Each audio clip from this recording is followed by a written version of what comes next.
Good evening. This is the CBS Evening News. Dan Rather reporting. 6 days after the terrible Mexican earthquake, the toll in death, damage, and devastation climbs. There are now officially 4,160 dead. There are now unofficially at least 10,000 dead, 1 million more Mexicans left jobless, 350,000 new homeless, 7,000 buildings damaged or destroyed. Against that darkness, like a beacon in the night, are stories of resilience, courage, and the old story of mother's love.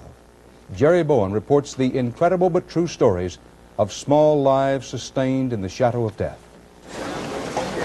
It is a scene that is being repeated less frequently now. Rescue from the rubble of survivors buried since Thursday morning's earthquake. To the amazement of virtually everyone, even babies are being pulled from the debris now 6 days after the disaster. 2 babies found just last night at the demolished Juarez Hospital, where it's feared 800 more people are entombed. What is emerging today are the remarkable stories of the survivors, some in vivid detail, some understandably pieced together from the few available clues. At Mexico City's Children's Hospital, the stories of mothers who died while giving their newborn infants life. Doctors theorize that is how this 9-day-old boy, found under the concrete and plaster of still another demolished hospital, found in the arms of his dead mother just yesterday, was able to survive. We think that the mother was buried alive with him, and she was able to feed and protect the baby as best she could until she died. There's a similar story behind the survival of this infant girl, found in her dead mother's embrace yesterday. Doctors say the babies, all babies, are natural fighters. They've been through a major trauma, which is the birth itself, and they're equipped to sustain a tremendous amount of pressure. When the roof fell in at Yadira Bravo's house, the 10-year-old girl's mother shielded her with her own body. The mother was killed. 12-year-old Freddie Velasco fell from his family's 10th floor apartment when their building toppled. My little sister, my mother, and my father are still missing. This is what is left of the building. Freddie has not been told his family was killed. Remarkable stories. 14-year-old Rogelio could smell the gas leak as he was trapped in the rubble with his family. We thought now we are going to die. Burn and crush. At this hour, the searching continues, and doctors say if there are more survivors to be found, they will likely be the very young, the children, who are so much more resilient than adults.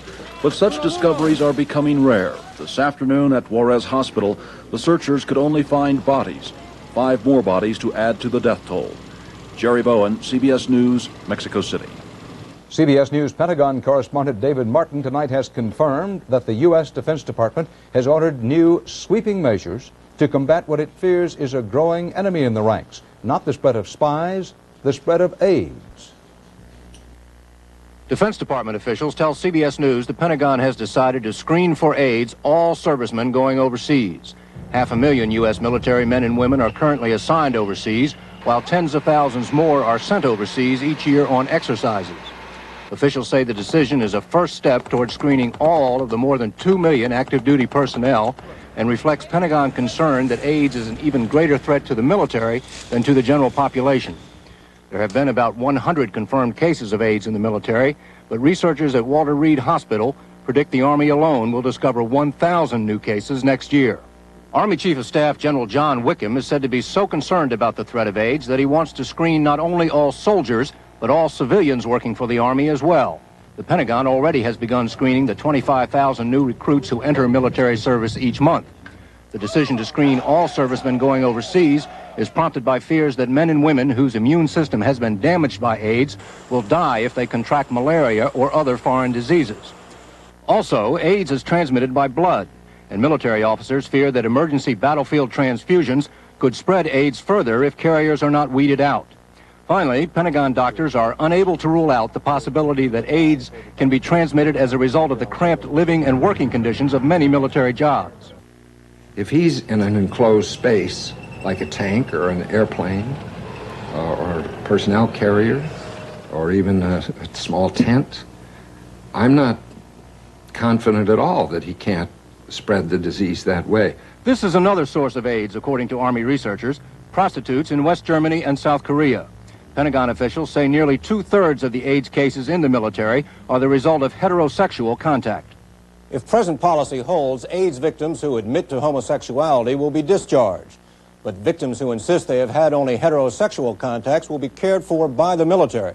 And that, officials warn, could bankrupt the medical system. David Martin, CBS News, the Pentagon. Important to note, not all medical researchers agree on how difficult and under what circumstances AIDS can be spread.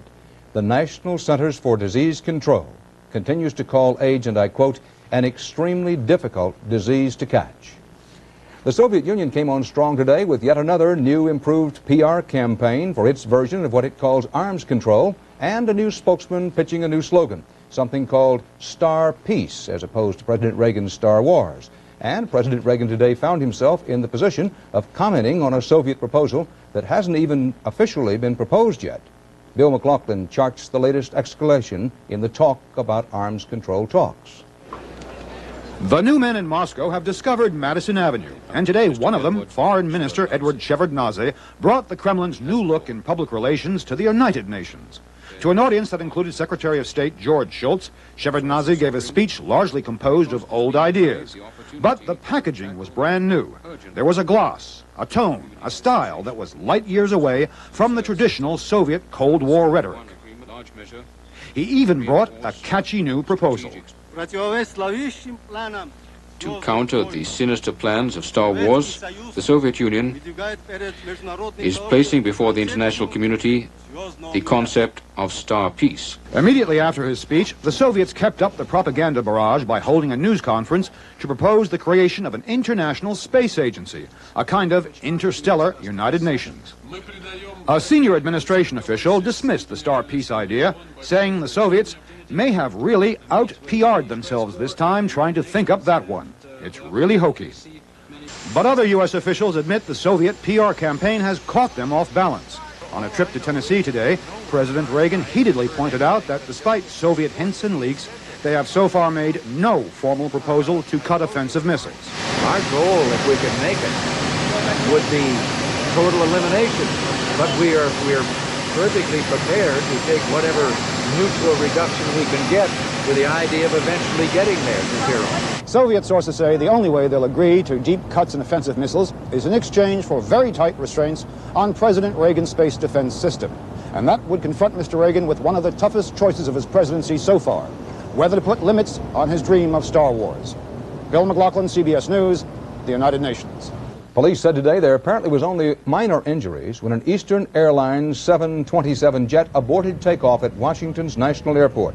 A witness said the jetliner went into a grassy area off the runway when a helicopter appeared in its takeoff path.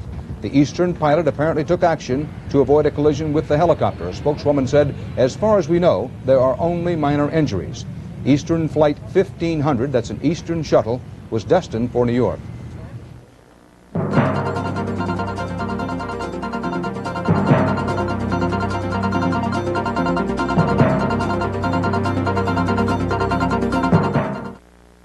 Does Apple Raisin Crisp get its homemade taste? Homemade taste? From apples like Grandma baked. Tastes like my recipe. Does Apple Raisin Crisp get its homemade taste from the raisins that sweeten its taste? I love raisins. Where does Apple Raisin Crisp get its delicious homemade taste? From Kellogg's. And now, big juicy chunks of real apple bring out more of the delicious taste in new Apple Raisin Crisp cereal. Mmm. Remember last month's high air conditioning bill? Well, here comes another one. Fight back with the attic blanket from Owens Corning. It's the most powerful roll of thermal protection you can buy. Before air conditioning bills put you in the red, get the attic blanket and put your house in the pink. Owens Corning, our building products put your house in the pink. In the Fort Lauderdale suburb of Davie today, 4 people died and 8 were injured when a propane gas explosion shattered a Midas muffler shop. The blast occurred early in the morning, shortly before most employees reported for work at a shopping center across the street, where all 34 stores were damaged. Officials said a propane gas leak behind the muffler shop caused the explosion when gas built up in the building. 4 of the 8 injured were in critical condition. baseball and drugs. Over the past weeks, that sordid topic has tarnished the golden image of the summer game and some exciting division races. Today, in the wake of the trial of a cocaine dealer convicted last week in Pittsburgh, the baseball commissioner made another of his pitches. And Harold Howe reports the players took a swing at it. Baseball is in trouble. The shadow that drugs has cast is growing larger and darker by the day. With that comment, Baseball Commissioner Peter Uberoff tried to increase the pressure on Major League players to submit to voluntary drug testing. During the Pittsburgh trial, 7 Major League players told of their drug abuse. One player even admitted buying and using cocaine in a stadium clubhouse. The program outlined by the baseball commissioner today varies little from the one he proposed 5 months ago, but does call for drug testing during the off-season as well. It's the only way to show the public and our fans that baseball is clean. The commissioner sent a letter to all players asking them to sign up by Friday for testing. But Player Association Representative Don Fear says the commissioner must negotiate with the union, not individual players. This is an attempt to bypass the union. It is possibly unlawful, it is entirely inappropriate, and it is demonstrably unlikely to advance the ball further. Reaction among players was mixed. About it, so I don't feel like I need to have the test. But if they want to test me, I don't have any problem with it. You know what? If there was a program that like you would have to take one, you would have to take one, you would have to take one. Every doctor, every lawyer, every person that works in any kind of business, if they can take it, then I'll take it. The baseball commissioner says some congressmen and senators are talking about holding hearings and even passing legislation. As Uberoff sees it, the baseball players may have only 2 choices: voluntary testing now or mandatory testing later. Harold Dow, CBS News, New York. A federal appeals court ruled 3-0 today that the government followed correct procedures in approving aspartame. That's the low-calorie sweetener marketed in so many products as NutraSweet. The court refused either to make the Food and Drug Administration hold new safety hearings or temporarily take NutraSweet products off the shelves. Although some scientists believe NutraSweet can cause reactions in some people, the court said today that there was no evidence of any large safety problem and thus no reason to make the FDA reconsider approval of the product.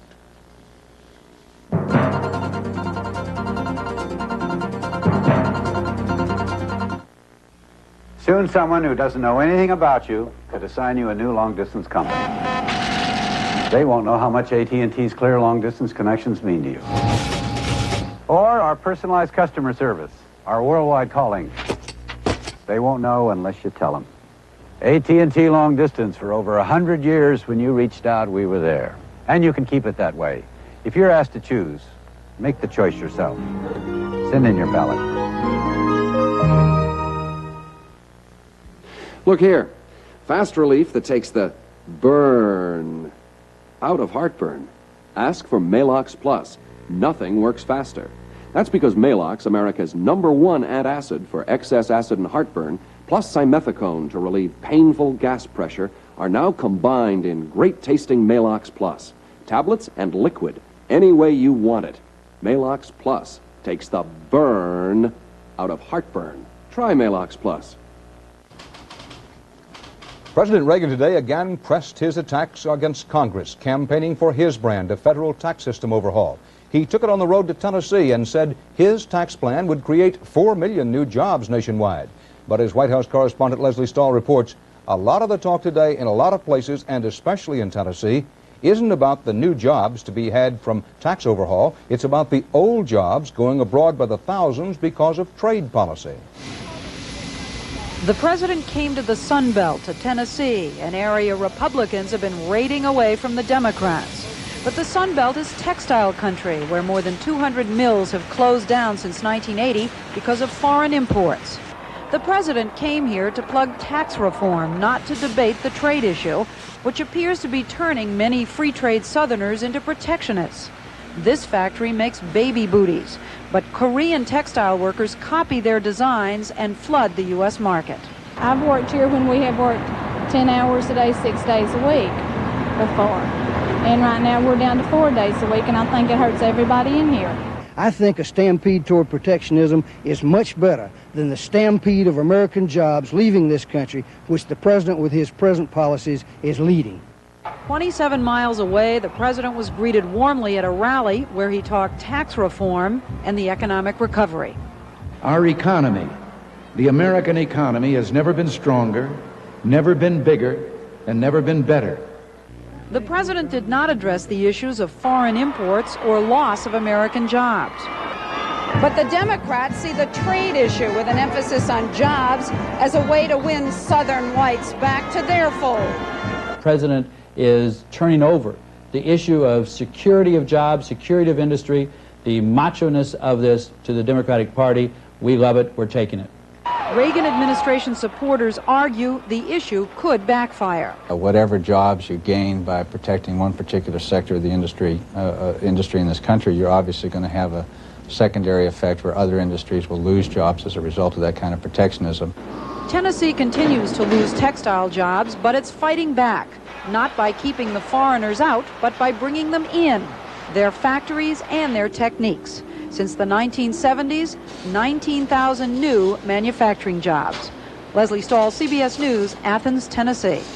After playing 3 straight years at the palace, Britain's 3-year-old Prince William today became the first royal family child to begin his formal education at a nursery school with other students. The young man who would be king strode past hordes of reporters with his parents, Prince Charles and Princess Diana, to join the 12 other students in his class. While the student prince seemed to take it all calmly, Princess Diana looked for all the world like any other mom who had just seen her son walk off into a schoolroom for the very first time.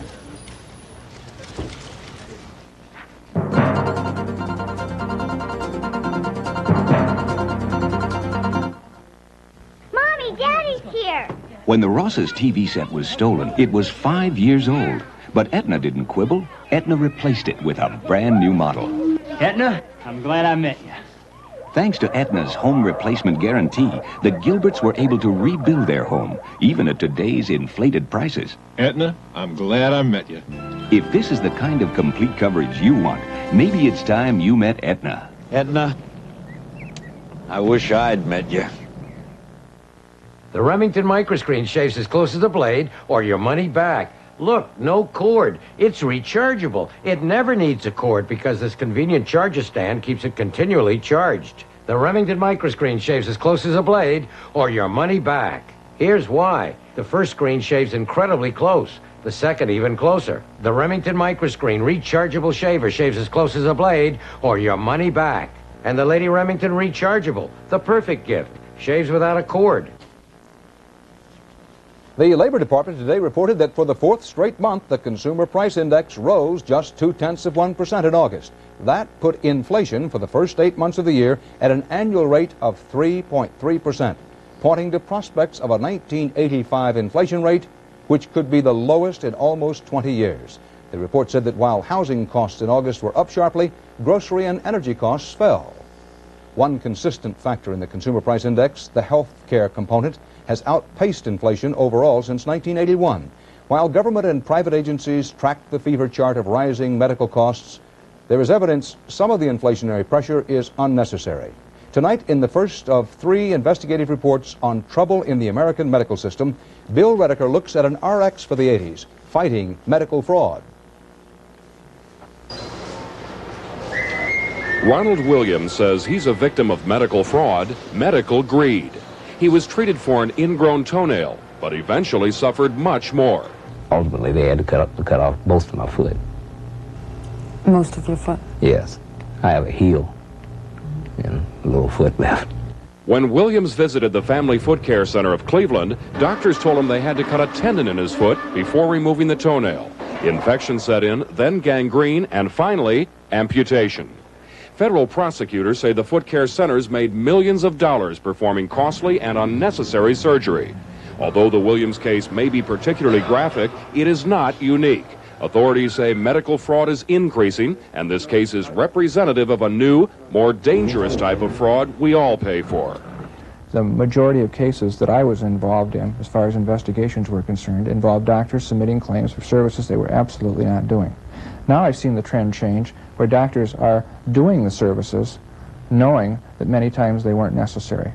It's estimated that that kind of medical fraud, plus excessive billing, unnecessary hospitalization, Unnecessary tests and procedures cost about $100 billion a year, or 1 out of every $4 spent on health care in this country. It's gotten out of hand because most of us never pay for most of our medical bills.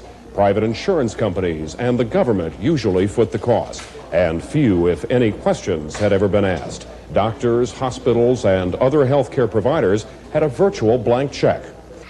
Critics charge the practice of medicine has become the business of medicine, and with it, an oversupply of hospitals and doctors. Doctors are in economic competition with each other for patients. As doctors get fewer and fewer patients, they resort to several things. One thing is to do many more tests per patient.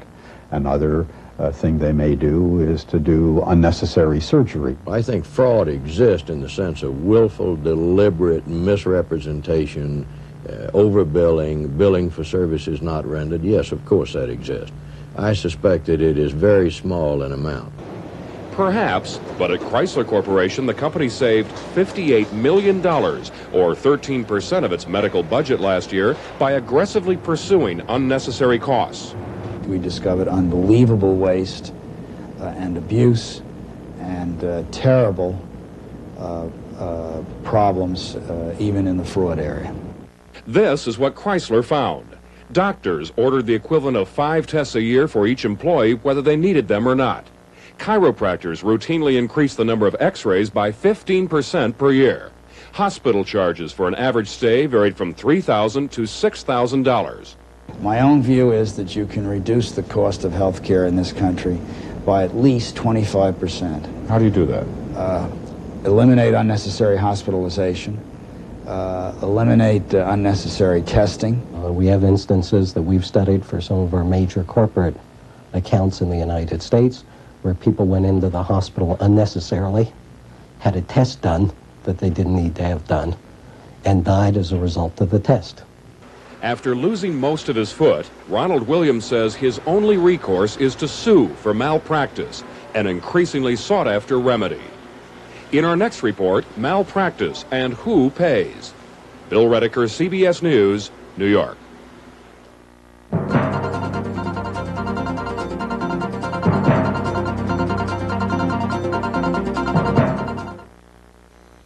Father Flanagan, you've got dirty dentures. Heavens!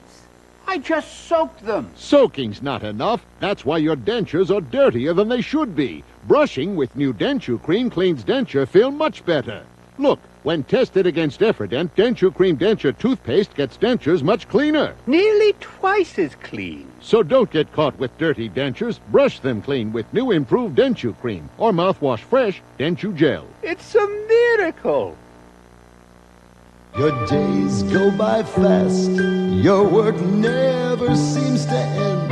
That's why Whirlpool washers and dryers are designed to make your world a little easier. They have a super wash cycle for the dirtiest dirt and a gentle cycle for your delicate knits. Whirlpool, quality appliances. We're making your world a little easier. Whirlpool makes it easier for you.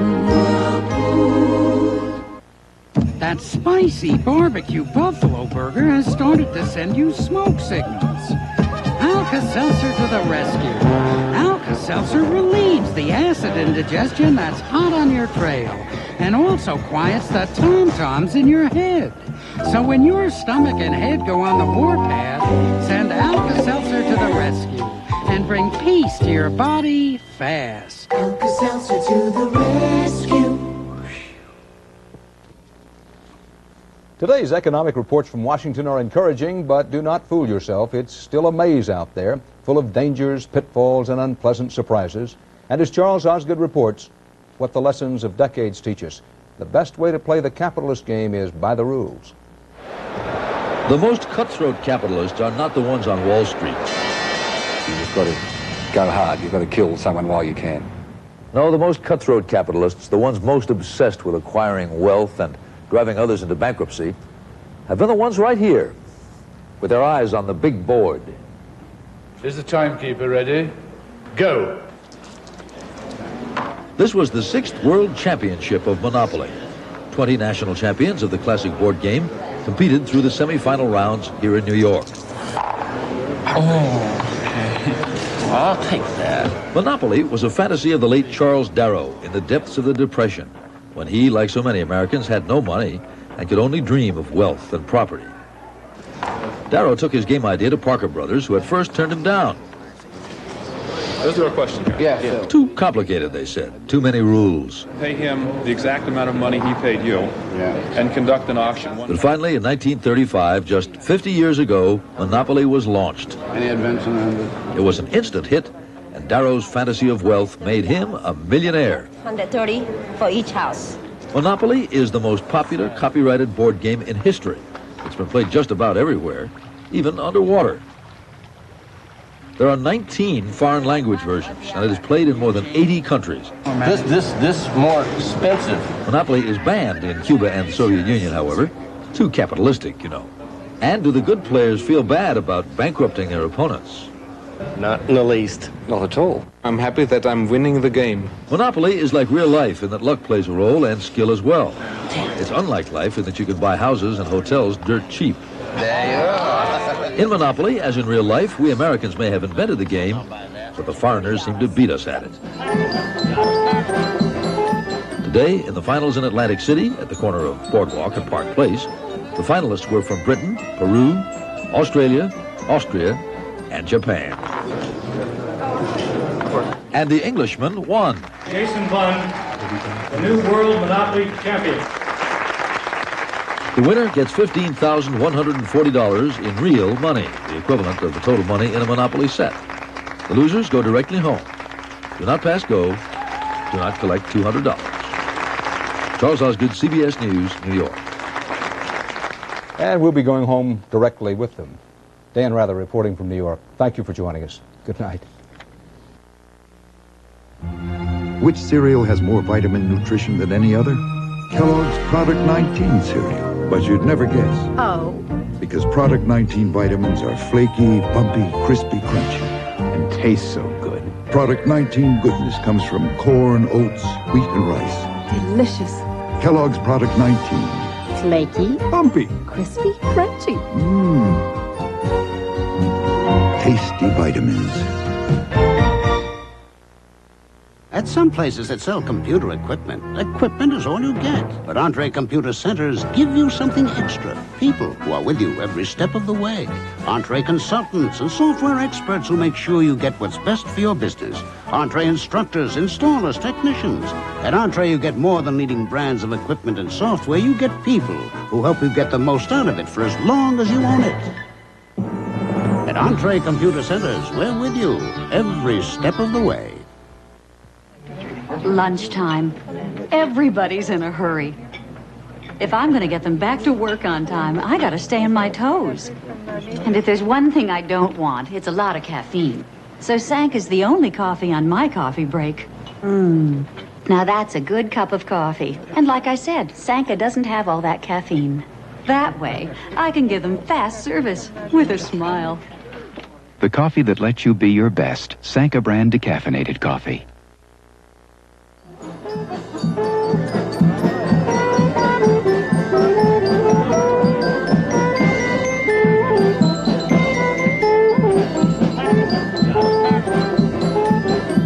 I'm Forrest Sawyer. A look at how the Soviet foreign minister's UN visit will set the stage for the Geneva summit. And we'll meet the star of The Equalizer tomorrow on the CBS Morning News. This is CBS.